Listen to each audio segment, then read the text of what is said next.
Comment retrouver un amour de jeunesse ou un amour d'enfance? Bonjour à tous, bonjour à toutes, c'est Fabrice Julien, coach et auteur expert en séduction, et dans cette vidéo on va parler amour de jeunesse, amour d'enfance. Et c'est un truc un petit peu nostalgique qui peut faire rêver, etc. Comment vous pouvez retrouver vos amours de jeunesse, vos amours d'enfance, vos amours de vacances, je ne sais pas. Par hasard, bien sûr, on peut toujours tomber par hasard dans la rue, par hasard vos enfants vont dans la même école, ils ont le même âge, ou par hasard sur Facebook.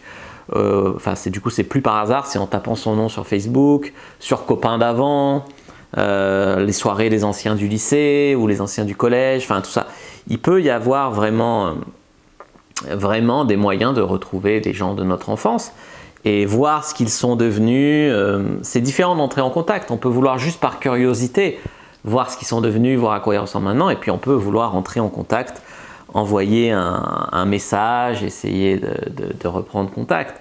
Et il faut encore une fois que ce soit adapté, parce que si par exemple vous fantasmez sur une fille encore, alors que vous étiez peut-être ensemble au collège, mais que maintenant elle est mariée, elle a 2 gosses avec un autre mec, bon, si ça a l'air de bien se passer dans son couple, je vois pas l'intérêt d'aller interférer dans sa vie. Maintenant, si vous voyez qu'elle est toujours célibataire et qu'elle vous plaît toujours et que voilà, vous pouvez lui proposer, lui envoyer un message, tu te rappelles de moi, machin, et lui proposer d'aller boire un verre, de se revoir. Pourquoi pas? Tu vois, il y a une question de contexte là-dedans. Donc, pourquoi est-ce que vous voulez pouvoir revoir vos amours d'enfance ou de jeunesse? Ça peut être pour prendre une revanche sur la vie, sur le passé. Peut-être cette fille sur qui me plaisait au lycée, je n'ai jamais pu sortir avec, je vais essayer maintenant. Peut-être que vous avez eu des regrets avec elle, que votre histoire s'est finie un petit peu de manière bancale, que vous aimeriez voir s'il y a moyen de revivre quelque chose. Peut-être qu'elle vous fait toujours fantasmer, son image d'elle au premier rang à l'école, ça vous fait toujours fantasmer alors que vous avez maintenant 30 ans. Peut-être que vous êtes toujours même obsédé par elle. Donc il y a une obsession saine, une obsession malsaine. Hein. Être obsédé par une meuf 30 ans après, c'est pas très sain. Y repenser avec nostalgie et bienveillance, c'est autre chose, ça c'est plutôt sain. Tu vois. Alors regardez, est-ce qu'elle est célib? Est-ce que potentiellement elle peut avoir envie de revoir contact avec vous? Parce que peut-être qu'elle ne sait même pas qui vous étiez. Vous avez fantasmé sur la bonasse du lycée et elle ne sait pas qui vous étiez, c'est quand même pas pareil. Tu vois. Mais souvent on a tendance à idéaliser la personne, voilà, donc comprenez qu'elle a changé, que vous aussi vous avez changé. Et que la nostalgie, elle a une grande part là-dedans. Moi, je sais qu'il y a des filles de mon lycée, par exemple, qui m'ont revu sur les réseaux sociaux et qui m'ont envoyé un message, certaines. Il y en a notamment une qui m'avait proposé de se revoir pour coucher ensemble.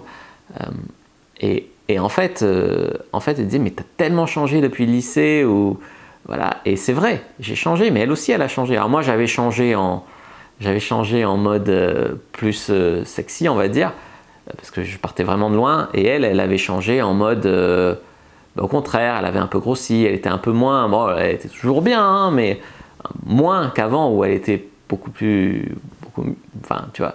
Mais après, j'ai un pote aussi, il est retombé en boîte sur une meuf qui en fantasmait tous au collège. Il m'a raconté qu'il m'a dit elle est devenue vraiment pas terrible, mais bon, pour faire plaisir à mon moi enfant, j'ai quand même couché avec elle. et voilà, et c'est toujours drôle, et pourquoi pas. Si c'est pour passer à autre chose, vous pouvez lui envoyer un message si vous avez toujours eu besoin de lui dire un truc, pour clore un chapitre, voilà, vous pouvez toujours faire ça. Après, vous avez tellement partagé de choses en commun, vous avez tellement d'amis en commun que vous avez des choses à échanger, donc pourquoi pas parler et puis proposer de se revoir après, comme j'ai dit.